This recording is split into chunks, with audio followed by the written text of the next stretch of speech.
we were living in poverty in Mexico. So we lived with my grandparents. It was my mother, my dad, my older brother, and I in this small little cinder block home where the shower was a concrete slab outside with a bucket with holes in it, and that's just how we showered. And my father wasn't making enough money in Mexico, and his brother's telling him, if you come to Elkhart, to the RV industry, you can really make a lot of money. You know how to weld.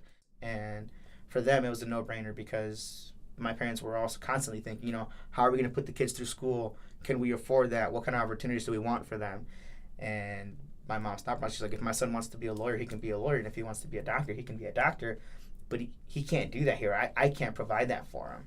So we made the trip to the United States when I was 5 years old, so around 98. I think we were in a house for about 5 years on the west side of town. For my parents, when they talk about it, they said, because I was very young, they said it felt like home. You could go down to either one of the shops or you could speak to your neighbors, and we really felt like it was a collective community. But to then the other extent of it, my parents were also worried about us growing up with an accent or not picking up English quick enough. So then we moved to the north side of South Bend, and then we picked up English very quickly shortly after that.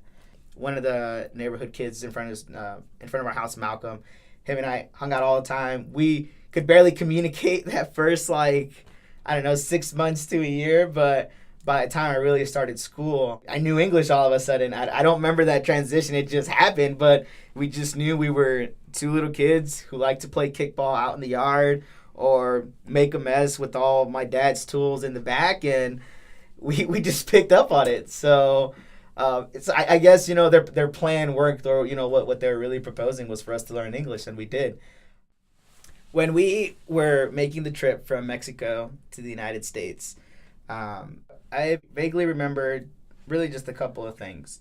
One was when we actually crossed the river, and so I couldn't swim at the time. Plus, I was very small, and the water would come, up to my neck, if not over my head.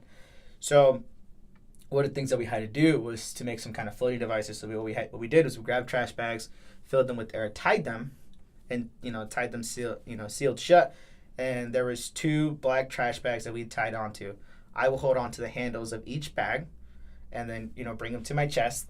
And then my brother was behind me, and he would hold on, at the same spot where my hands were, and my mom was behind us, and we walked across the river together. My brother could touch, I couldn't, so I was floating. But that was one way I made it across the river, because what my mom had on her bag, she couldn't necessarily put down to carry me to get across.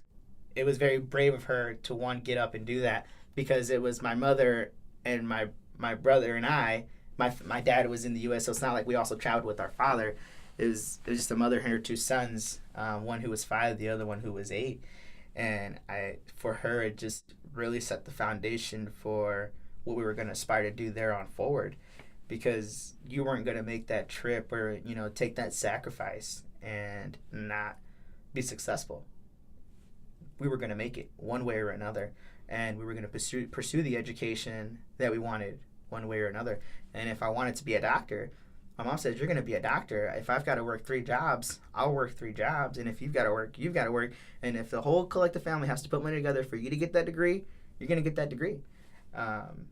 So it built character, pride, and really set the foundation for success for us.